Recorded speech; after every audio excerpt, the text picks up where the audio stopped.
Isang mapagpalang umaga po sa ating lahat. At sa oras po na ito ay umako naman po tayo sa ating sermon. Po.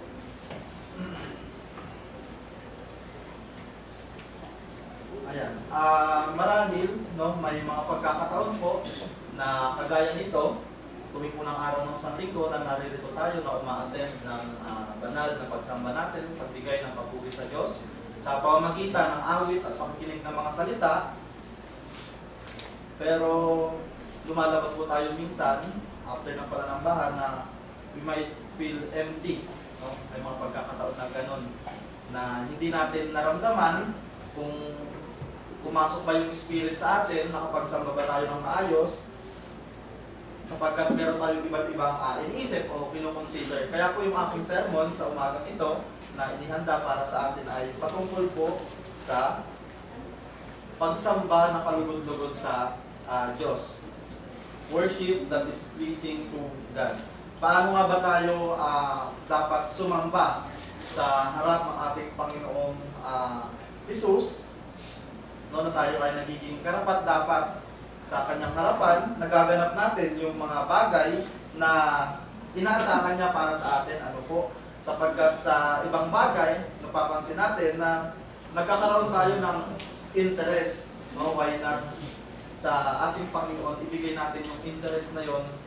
Kung isipin natin, once a week, ano po, Monday to Saturday, nasa labas tayo, nasa trabaho, iba't iba yung pinagpapagala natin. So, Sunday lang, which is consist of 2 hours yung ating i-allocate para sa Diyos, pero hindi pa natin ibibigay ng siguro ng wholeheartedly sa Diyos yung ating pagsamba.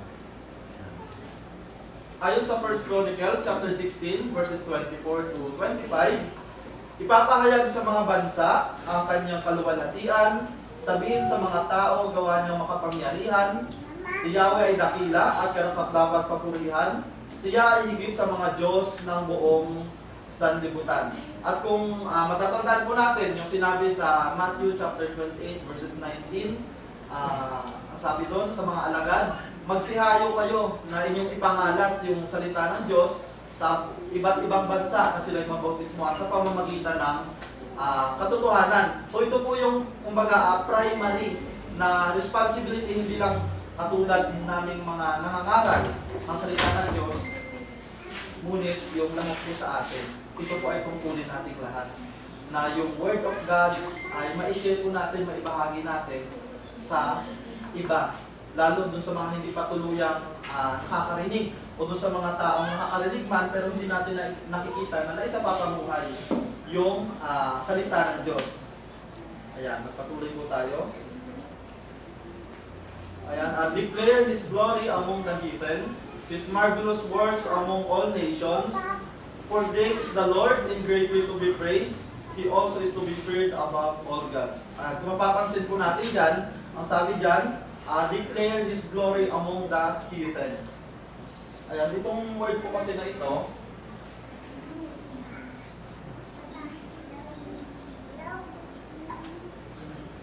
yan po yung tinatawag na mga unbelievers. O yung pagan. It also, sila po yung mga uncultured.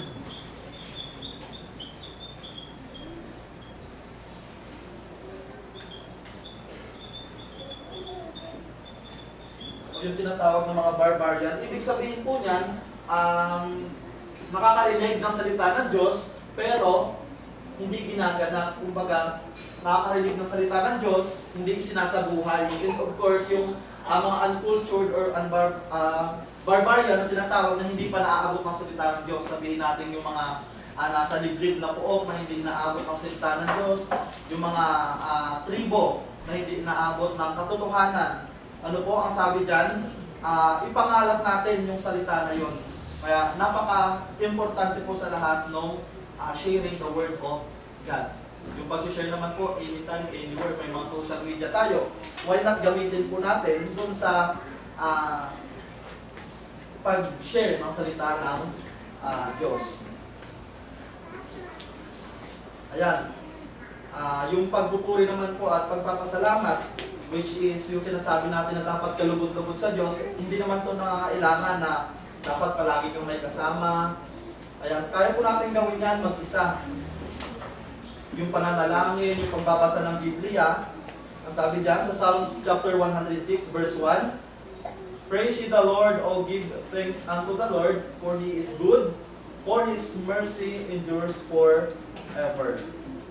Ayan, at isa din, ano po, yung pag-fellowship sa mga pamilya, sa mga kakilala natin, o sa mga pagkakataon na tayo ay, halimbawa, nasa trabaho, no? Na kaya naman natin i-share yung gospel, gawin po natin.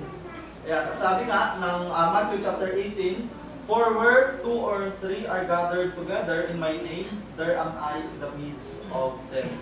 Eh, di ba nasa gitna natin ngayon ng Panginoong Jesus, Panginoon?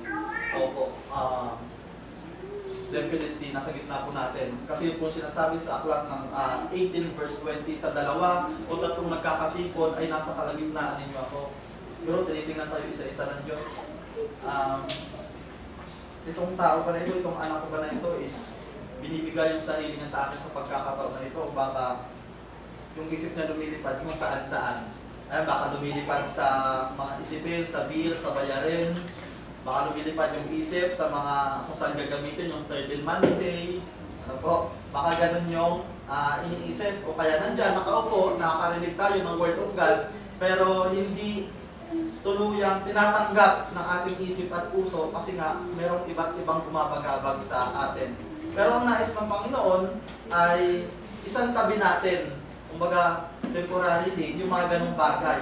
Sapagkat kapag ginawa natin yon, kahit anong hilingin po natin, basta ibinigay natin ang buo yung ating sarili, ay hindi po matakaw ang Diyos sa mga nagsisisampalataya ng tuwiran.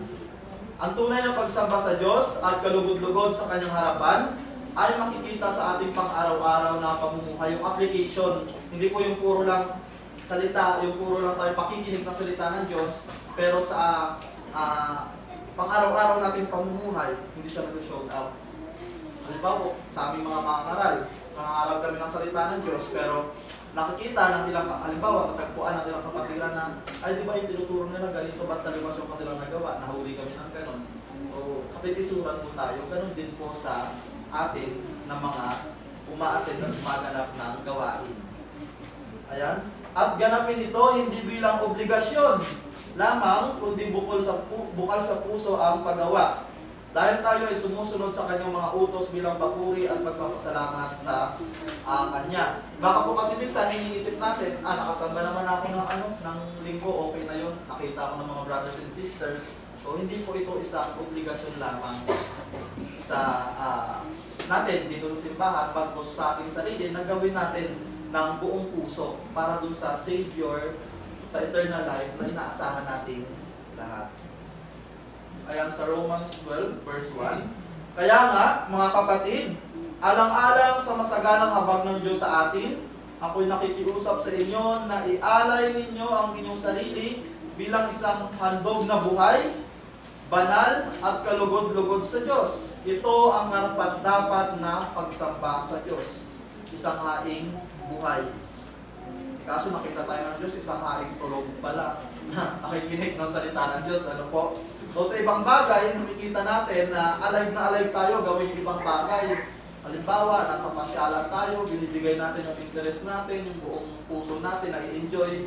No? Pero minsan, sa pansamantalang 2 hours na nagsasamba tayo, nawawala pa yung interest natin. So sana hindi po magtangko yun sa atin. Ano po?